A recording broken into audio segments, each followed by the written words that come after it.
This is a quick top 10 list of marketing strategies for commercial carpet and tile cleaning.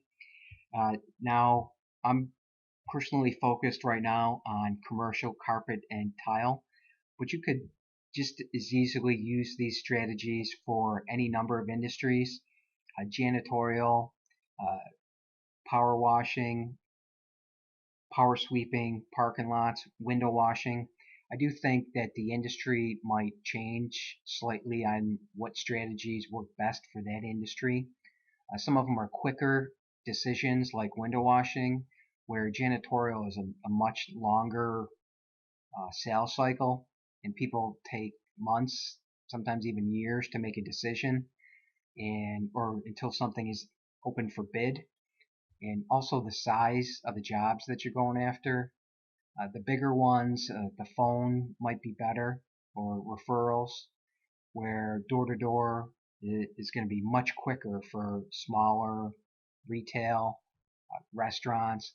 So that's how I kind of want to think of it. Is I want to find the right one for the right target. So the first one I'm going to decide on is or talk about is the telephone appointment setting. Now, I know we all receive all these telemarketing phone calls, but that's not what this is. Uh, for a local service contractor, that's all we're trying to do is introduce ourselves.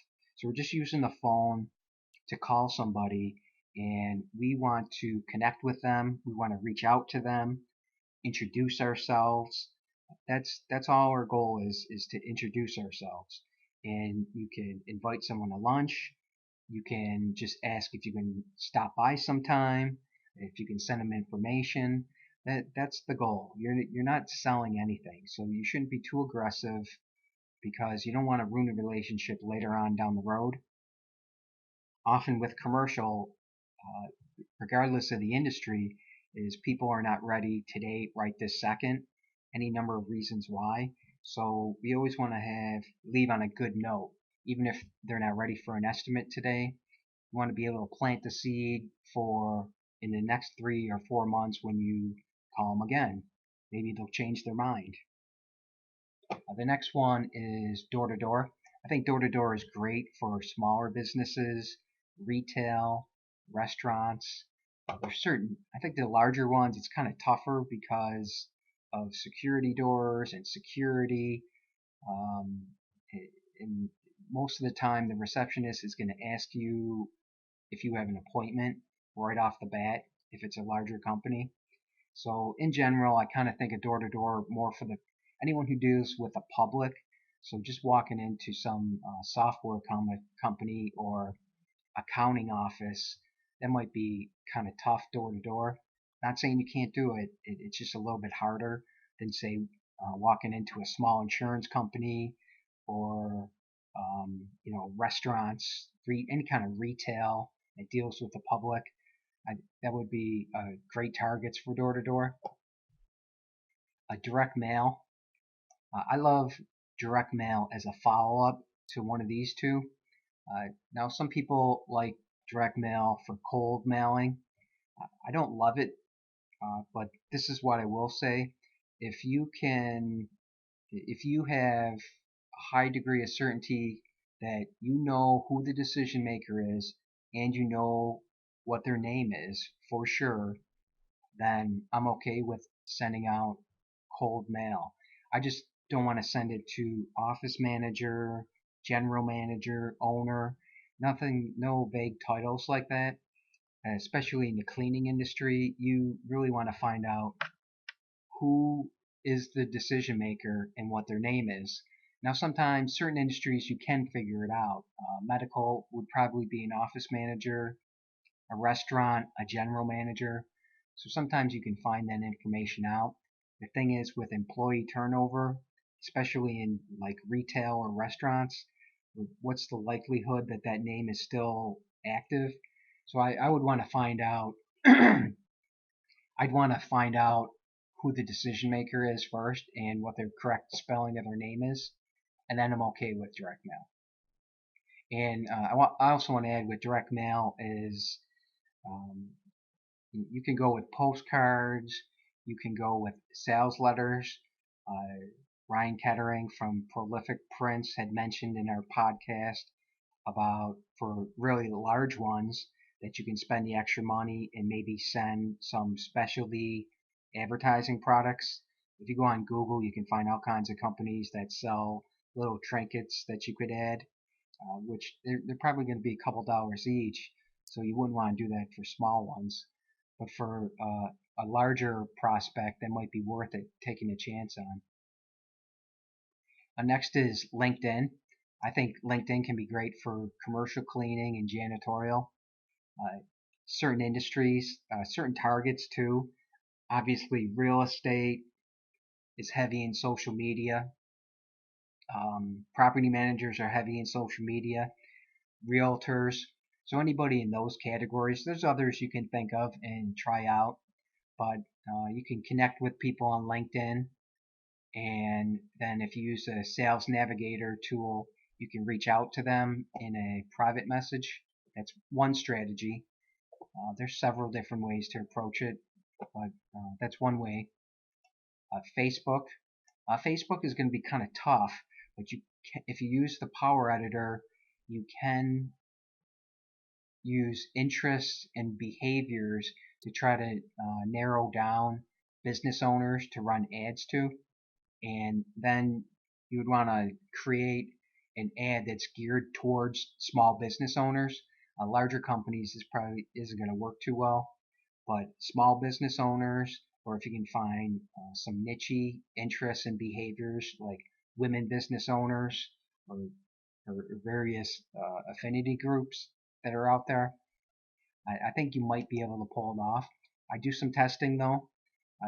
I can guarantee nobody's doing it, so if you can find a nice little angle. Next, website and SEO. I kind of put them together. They are separate, but for our purposes, we just put it together. Because you can drive people to your website through your business card or your direct mail piece or your door-to-door sales route, and that doesn't necessarily have anything to do with SEO.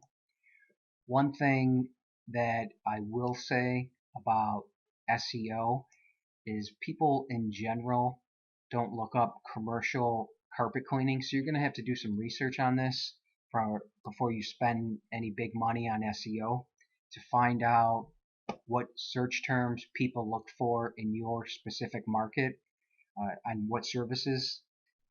So I wouldn't go nuts spending money on the SEO. If you can do it yourself and it's something you can do through blogging, or if it's a small amount of money, then I think it can be worth it.